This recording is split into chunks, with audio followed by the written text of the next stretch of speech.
शिवरायानं घेतलंय कष्ट म्हणून घडला या महाराष्ट्र। माझ्या राजानं घेतलंय कष्ट म्हणून घडला या महाराष्ट्र।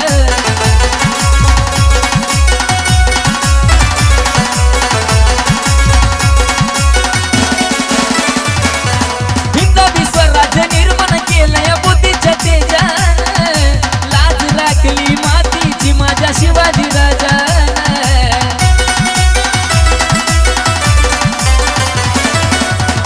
स्वराज्य निर्माण केलंय बुद्धीच्या तेजानं, लाज राखली मातीची माझ्या शिवाजी राजानं। लय अभिमानानं लिहिला शिष्ण गाणं, लय अभिमानानं लिहिला शिष्ण गाणं, स्वर्गेकीचा हवं कृष्ण। शिवरायानं घेतलंय कष्ट म्हणून घडला या महाराष्ट्र। माझ्या